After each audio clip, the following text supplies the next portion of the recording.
like to introduce you to the first of our really fantastic women. Aseema Misra is going to speak to us on the clinical side of things. I think she's known to some of you already. She's a consultant ophthalmologist at the Norfolk and Norwich University Hospital and Cromer Hospital. She specializes in cataract surgery and diseases of the retina. Aseema graduated from the University College London Medical School and developed a special interest in retinal diseases early on in her training. As part of her training, she worked at Moorfields Eye Hospital, which provided further valuable knowledge and experience. She's currently the clinical lead of the age-related macular degeneration service at the Norfolk and Norwich University Hospital, and this service provides comprehensive care from diagnosis through to all treatment options for patients with wet and dry AMD. Her other areas of interest include cataract surgery, diabetic eye disease, and retinal vascular occlusions. Now, with all this, Aseema also seems to find the time to be a lecturer at the UEA and is co-founder of EARS, which is the East Anglian Retinal Society. Now, I'm sure you'll agree she's eminently qualified to speak today, so please join me in welcoming Aseema Misra.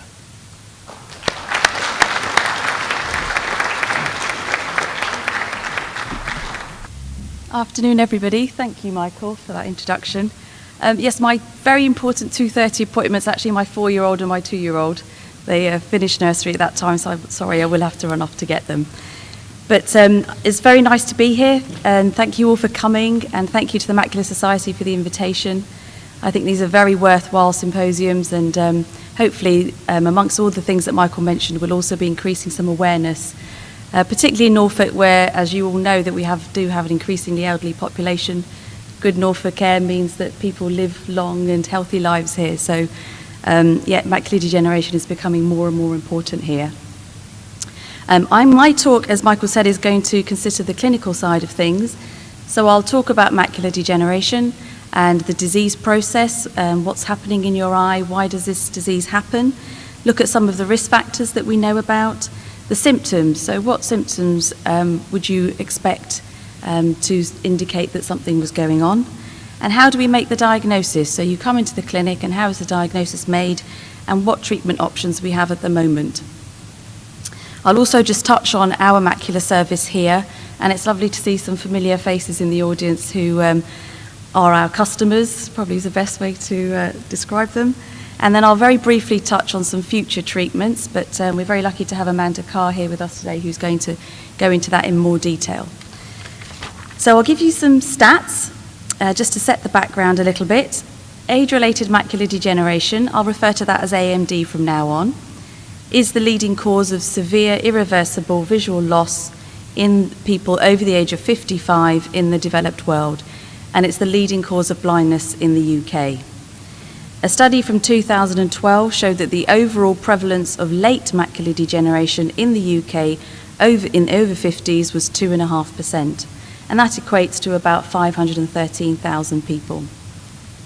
This is estimated to rise to about 679,000 by 2020. And as the name of the disease suggests, the prevalence increases with age. So early macular degeneration, about 8% of people aged 50 will have it, but over 75, it's about 30% of people over the age of 75. Advanced changes are seen about 0.1% in those aged 50, but 7% in those aged over 75. And it's about 60% higher in women than men. Looking just at some very brief Norfolk data, the prevalence is higher in Norfolk. The national figures are about 6 per 1,000 of the population nationally, and in Norfolk that goes up to 9. So 9 per 1,000 of our population is going to be affected with with wet macular degeneration. So the risk factors for the disease, you can broadly categorize them into 2 categories. The ones that we can have some influence over, that we can modify, and those that we can't. So the ones that we can't, fairly obvious really, your age, ethnicity, so it's more common in Caucasians, and your genes. So there is definitely a genetic influence on this disease, and there is a lot of research, I'm sure Amanda will touch on this, going into that side of the disease. So those are the 3 things you can't do much about. But the things that you can influence, probably the most important thing is smoking. Smoking is a well-known and very severe risk factor for macular degeneration. So smoking affects everything in a negative way, and certainly it is bad for your eyes in a number of ways. Other lifestyle issues such as diabetes, hypertension, cardiovascular disease, all of these compromise the circulation and can affect the eye as well. So the disease itself, that can be divided into two categories as well. You have your dry macular degeneration, I'm sure you're all familiar with these terms, and wet macular degeneration. So if you now imagine that your eye is like a ball and the inside of your eye is lined with wallpaper. So I'm going to use wallpaper as an analogy. Amanda's going to use carpets and cobblestones, I think. So if you imagine the inside of your eye is lined with wallpaper, and it's not just one layer of wallpaper, it's quite a few. It's about 10 layers of wallpaper. Behind that you have your plasterboard, and then behind that you have the pipes that run within the walls that take the water all over your house. So the center of that wallpaper, the center of your eye is your macula, and your macula is the bit that's really important for your central vision. So when you're reading something, when you're looking at somebody's face, all the detailed vision is done by the macula of the retina, and that's at the center. And the disease, unfortunately, affects that part of your retina. So in dry macular degeneration, you get gradual wear and tear through the layers of the wallpaper, and it stops around the area of the plasterboard. But you end up with wear and tear right in the center, so that area of retina is atrophied, and that affects your central vision, quite obviously. The symptoms that you have of dry macular degeneration, blurring of your central vision, so it's a very gradual onset, it's a chronic disease, so you get gradual chronic blurring of the center of your vision. Distortion, so straight lines are not straight anymore. So if you look at a lamppost, or let's say you've got a picture frame with your grandchildren's picture in it, start to notice that those everyday things around the house are not straight, they've got kinks in them. Decrease in the contrast sensitivity. So distinguishing different backgrounds, different writing on different backgrounds becomes harder. And dark adaptation also becomes harder. So going from a light room to a dark room, that situation is more difficult. Wet macular degeneration, the wear and tear has now gone through the floorboards, and it's affecting the pipes, plasterboards, sorry. It's affecting the pipes in the wall. And what happens is those pipes start to leak. And sometimes, so that's the choroid of the eye. So behind the retina, you've got the choroid, the blood supply. And you have a blood vessel that comes through the choroid and enters the retina. So you have a pipe that comes through and starts to go within the layers of the wallpaper. And those blood vessels are leaky, so that pipe is leaky. It doesn't hold the fluid, the clear fluid very well, it doesn't hold the blood cells very well, and you get leak and you get hemorrhage through these blood vessels. And that happens right at the center of your vision, so you can understand why that is extremely detrimental to the central vision. And the symptoms with wet macular degeneration are very similar to dry macular degeneration, they just come on a lot more sudden. So you would suddenly get drop in vision, blurred vision at the center of your vision. You might suddenly get some distortion that you didn't have before. There is always underlying dry macular degeneration which progresses to the wet. So when we speak to patients, what we want to know is, do you have any new symptoms? Did you have distortion before, but your distortion has got worse? Or is it the same distortion that you had before?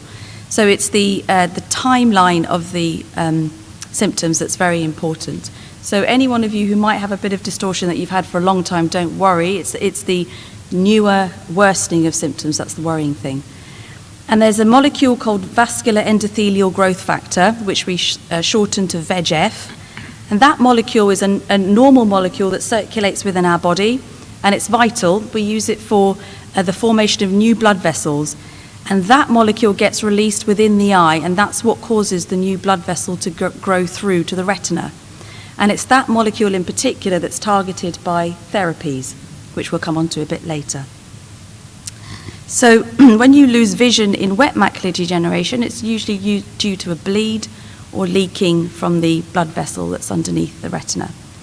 And as I say, the symptoms are a lot more sudden, the time frame's a lot quicker. So how do we diagnose this? Well, most people present to their opticians, which is very sensible. Opticians are able to look into your eye, so they're actually able to give you an idea of your diagnosis. Some of them have retinal scans, which they're able to do, which can also give some more information.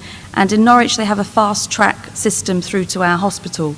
So they have specific referral forms, specifically where they are suspicious of wet macular degeneration.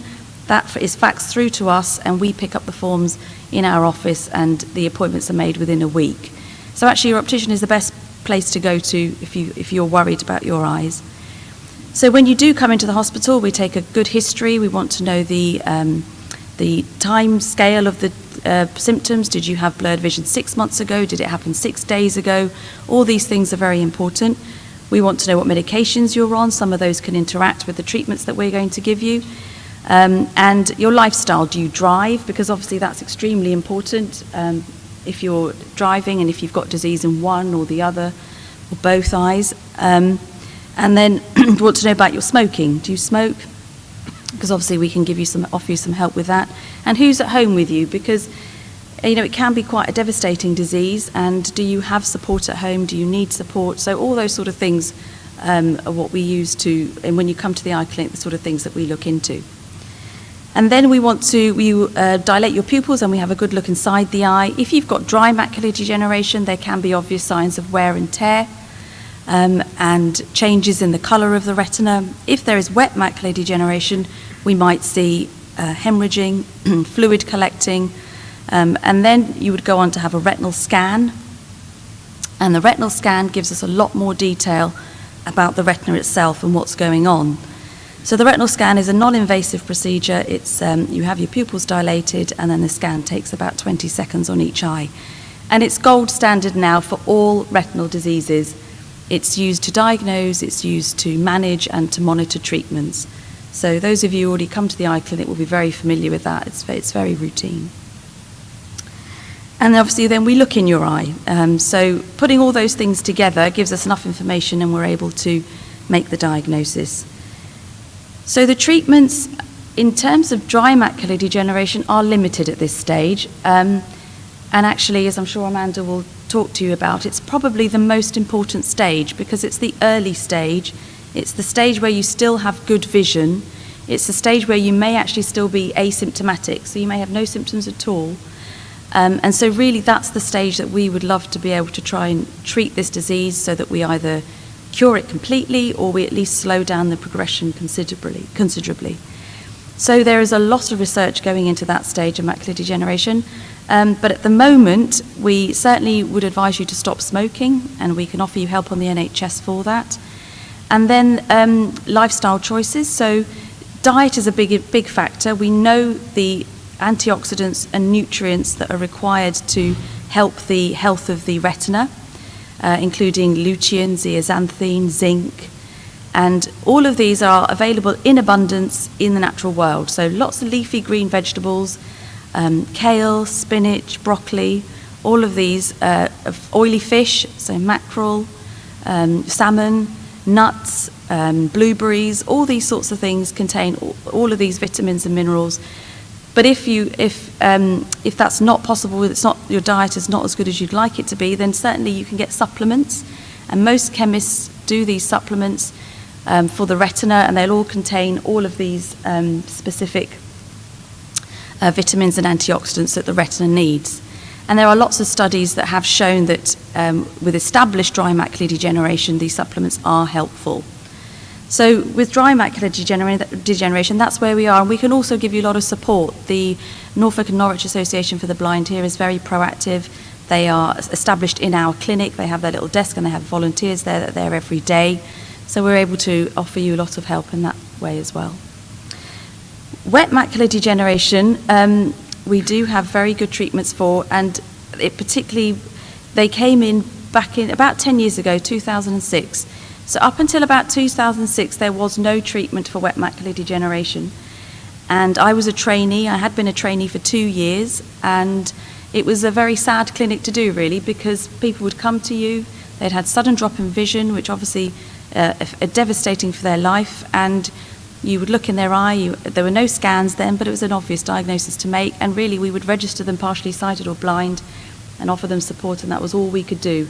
And it was a very frustrating clinic to do. But in 2006, things became very exciting when the treatment that came on, which I'm sure you'll all be familiar with, called Lucentis, and the pharmacology name for it is ranibizumab. They did some trials and they actually showed that with this treatment the vision improved. So up until that point, the graphs of the vision would all sort of go down slower than normal with all the treatments we had before that. But with this treatment, the vision actually improved. So the vision went up from the baseline and then stayed steady. So it was really exciting. NICE approved it in 2008, and we started our service at the Norfolk and Norwich in 2008. And it consists of injections. Unfortunately, the injections go into the eye. Lots of anaesthetic drops are used, so you don't feel anything. But yes, they are injections. And the treatment lasts what it does is it blocks the VEGF molecule. So the VEGF molecule that has been released and is causing the leaky blood vessels, it's able to bind to that molecule, stops that molecule from binding to its receptor, and so it stops the leaking of the blood vessel. But it's only temporary. Usually lasts about 4 to 8 weeks. So it's a commitment, a long-term commitment, the treatment. So as I'm sure some of you who are already with us, you're seen every 6 to 8 weeks and treated possibly every 6 to 8 weeks as well. But it works. In 2008, another drug came onto the market called aflibercept, or Eylea, and that was marketed as a drug that lasted twice as long as Lucentis. So Lucentis is supposed to last about 4 weeks. This one was marketed as lasting about 8 weeks. In our clinical experience so far, it probably isn't that much different to Lucentis. In some people it does last about 8 weeks, but some people, again, it's only about 4 weeks. So even with this particular new drug, it hasn't been groundbreaking. It's equally as effective, but it's certainly not more effective. So our macular clinic services, as Michael said, I'm the clinical lead. We have 4 other consultants involved. We also have a number of specialist nurses, optometrists and doctors, both training and permanent staff involved in the service. We have trained our optometrist to do the review clinics. Our specialist nurse does the review clinics, and so does the photographer. We're currently training the specialist nurse to be able to do the injections because the workload is just expanding and showing no signs of stopping. So we are also doing Saturday clinics, and we run regular evening clinics to try and cope with the workload. We see about 25 new patients every month, and we are not able to discharge 25 new patients every month. So it's growing by 25 every month, and really the fall off on the other side is not, it doesn't balance out. So it's an expanding service. We do about 450 injections a month. In December, that was 750. Because of all the Christmas holidays, we put on extra lists and we ended up doing a lot more injections in December. So it's a very, very busy service. And as I said before, we aim to see all new referrals within a week. So the clinics are fully booked, and that's not easy to do, to see people within a week, but we do then overbook clinics if necessary because we understand the urgency of the situation. So if I just very briefly take you through a patient journey, a patient with symptoms would have gone to their optician. If the optician is suspicious enough, a referral will come through to us via fax, and we will see you within a week. When you come to the eye clinic, a nurse will check your vision. You will then have dilating drops put in. The drops last about 2 hours, so they make your pupils a lot bigger, and they will make things a lot blurrier, so you need to be accompanied by someone, so someone should have brought you to the clinic and then can take you home. The dilating drops take about 20 minutes to work, and you have your scan done, and then you'll come through to the doctor. And the doctor will obviously, as I say, take the full history, look at your scan, and make the diagnosis. We've got lots of information leaflets which we're also able to give you because it's a lot of information to take on board. A lot of people aren't actually expecting the diagnosis at all, so we do offer a lot of support within the clinic. But then actually we do want to book your treatment as soon as possible because time is of the essence. If somebody presents within 6 days, we have a very good chance of at least maintaining their vision, if not improving it. If they present 6 weeks after their symptoms, there's less chance of us being able to salvage their vision. And you see this in people where they are under us for one eye, and then while they're in the system, the other eye shows signs and symptoms, and we're able to catch the second eye a lot quicker than we did the first one. And so we're able to save vision in the second eye a lot more than we were able to in the first one. So time is of the essence, so we will try and book your injection within a week of you presenting to see us. You'll have 1 injection a month for the first 3 months. So month 1 you have an injection, month 2 you have an injection, month 3 you have an injection, and we review you again at month 4. And at month 4 you will again have your vision checked, you'll have a scan done, and then doctor will discuss the response of the treatment. If we see a response, but it's not complete, so what we're looking at is the fluid within the retina, the blood within the retina. We like that to go completely, so you end up with a nice dry retina. So we will continue to inject monthly until the retina is dry or is hemorrhage free. And that's the baseline that we like to get to. So you can end up with monthly injections if we see a response each time. 70% of people respond where the vision is either stabilized or it improves, and 30% of people don't respond. So the stats are on your side, and we do see in the vast majority of people there is a response better than what they had before. The injections are done under a local anaesthetic, so lots of anaesthetic drops, which completely numbs the surface of the eye. Those of you who've had cataract surgery, I hope will be able to tell us that it's a pain-free procedure. We use the same drops that we use for cataract surgery. And then the injection takes 10 seconds to do, and you're home the same day, hopefully within the same few hours. And then, as I say, you come back to clinic and we assess the response. So that's where we are with dry and wet macular degeneration at the moment. There is lots of research going on at the moment across the world, which Amanda will talk to you about. So I'm not going to go into much detail about it, but I did go to an American research conference in Denver this year, where they did talk about some treatments which are actually imminently coming out, which sounded very promising. So I just wanted to touch on those for you. It seems that the main aim of these treatments, there seems to be 3 aims really, 3 areas that they're looking at. 1, the dry macular degeneration. So we've got to catch the disease, catch the horse before it bolts, essentially. So there's a lot of work going on there. Secondly, looking at trying to reduce the frequency of injections.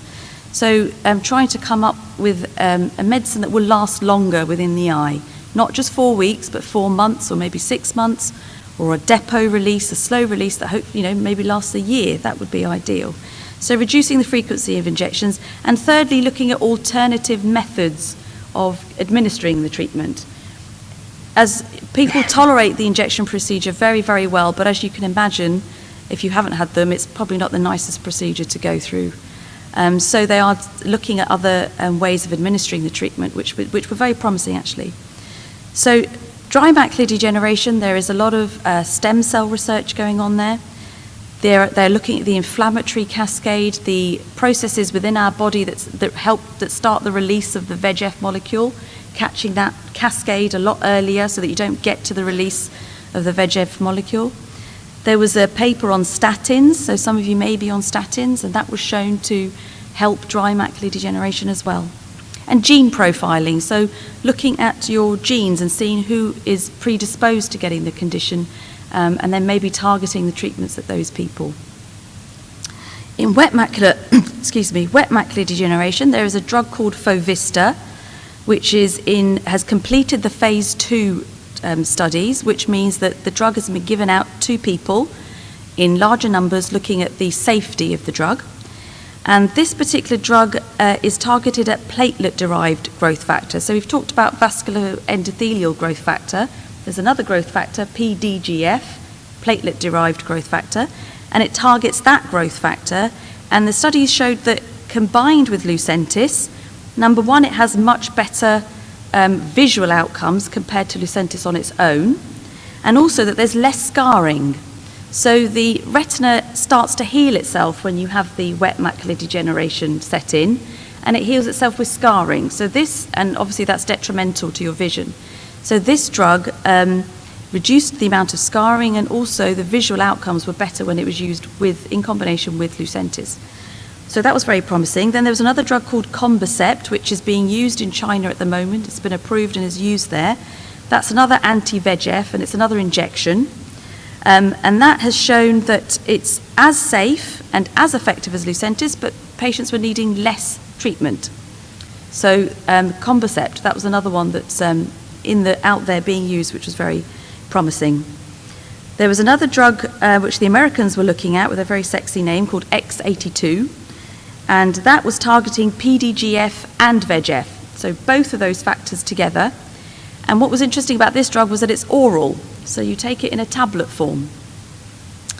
And they were trialing these in patients who already had wet macular degeneration that had already been treated to an extent, and the oral medication kept the vision stable. So they weren't needing repeat injections once they'd had their treatment and things had stabilized. This tablet was keeping things stable. So it was promising to see that an oral medication can actually find its way to the eye in high enough concentrations to have an effect.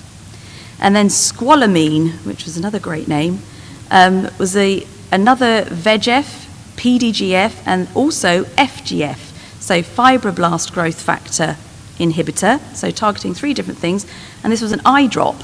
So this was really exciting. So an eye drop administered twice a day, and it was really at the very early stages where what they showed was that the eye drop administered was able to again reach the retina in high enough concentrations. The drug was in high enough concentrations at the retina. So we would hope that this would eventually develop further and have an effect on the disease. So we're in exciting times in macular disease and research, and I'm sure in 5 years' time, if this society came back to Norwich, we'd be having a slightly different talk about the treatments, because I do feel that it's very promising. There's lots of exciting things on the horizon.